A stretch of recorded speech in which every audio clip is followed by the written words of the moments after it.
Assalamualaikum warahmatullahi wabarakatuh.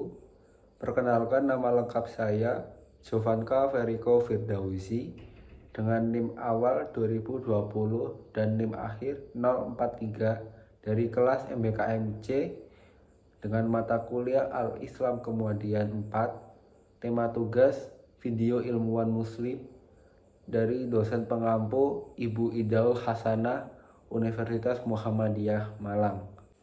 Ibnu Khaldun adalah salah satu tokoh ilmuwan muslim yang kita kenal dari beberapa diskusi seputar filsafat. Beliau memiliki nama lengkap adalah Abu Shahid Abdurrahman bin Muhammad Abdul Khaldun Walyuddin Al-Tubisi Al-Hadrami. Beliau memiliki karya-karya yaitu Kitab Muqaddimah pada jilid pertama, Kitab Al-Ibar disebutkan dalam jilid 2 sampai 5, Kitab Al-Tarif jilid 6 dan 7. Beliau memiliki pemikiran. Pijar pemikiran Ibnu Khaldun, pokok-pokok pemikirannya dari Ibnu Khaldun tentang sebuah sejarah, teori siklus sejarah sosial, sosiologi Ibnu Khaldun, persaudaraan dengan persamaan keyakinan, model generasi politik, dan memiliki beberapa peninggalan. Filsuf Inggris Robert Flint menulis hal berikut tentang Ibnu Khaldun. Sebagai seorang ahli teori sejarah, dia sama sekali tidak setara dalam usia atau negara manapun. Sampai Vico muncul lebih dari 300 tahun kemudian, Plato, Aristoteles, dan Agustinus bukanlah teman sebayanya, dan semua yang lain tidak layak untuk disebutkan namanya bersamanya.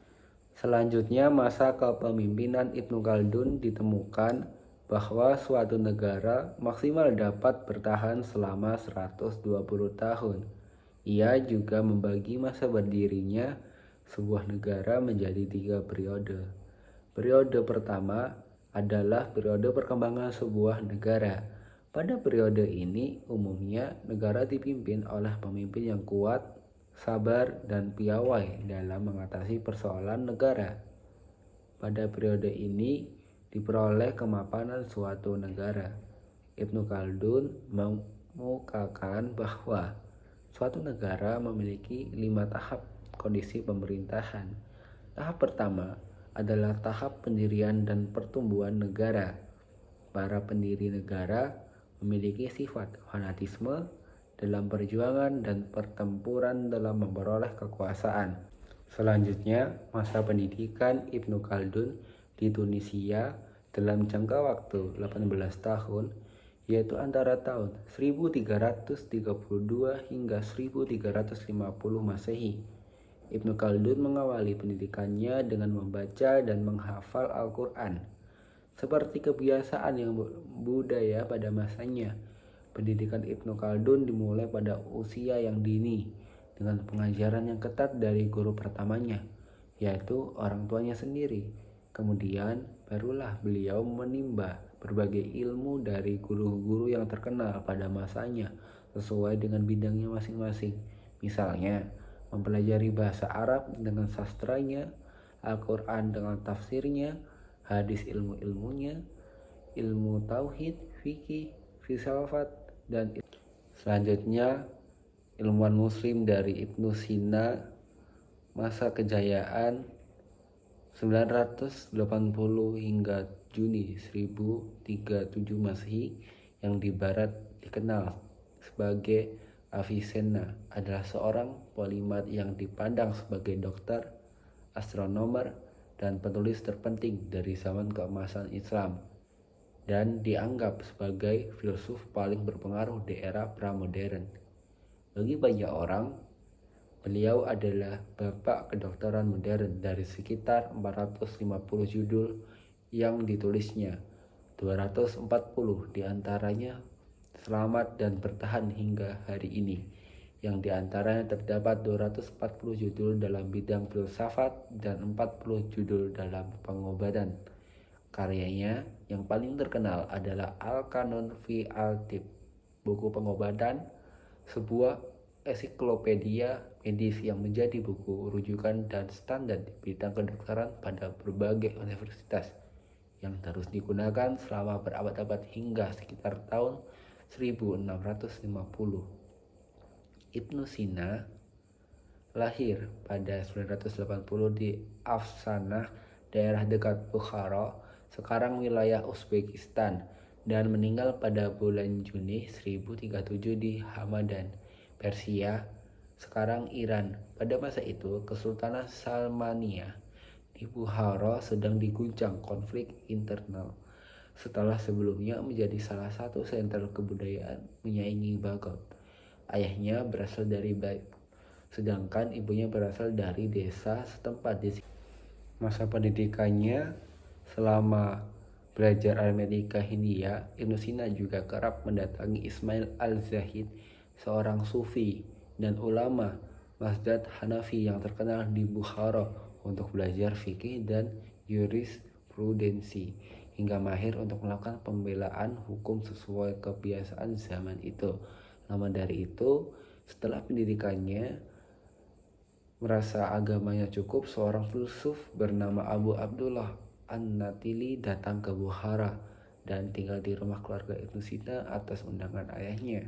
Dengan imbalan mengajar filsafat kepada Ibnu Sina, darinya Ibnu Sina mulai belajar isagoge karya Porphyrios, yang merupakan standar pengajaran filsafat sebelum masuk ke logika Aristoteles. Setelah itu Ibnu Sina mempelajari logika, ilmu mantik, dan organon karya Aristoteles. Namun An-Natili hanya memberikan pengantar dan Ibnu Sina harus mempelajarinya sendiri. Demikian pula saat mempelajari Stoicheia karya Euclid dan Almages karya Ptolemeus, An-Natili hanya mengajarnya bab-bab awal dan sisanya dipelajari seorang diri. Menyadari bahwa Ibnu Sina lebih mahir dalam penguasaan filsafat dari dirinya, An-Natil kemudian meninggalkan Bukhara menuju Gurganja guna mencari murid lain yang lebih membutuhkannya. Maka sejak itu Ibnu Sina mempelajari filsafat seorang diri, mulai dari fisika, filsafat alam, dan metafisika karya Aristoteles.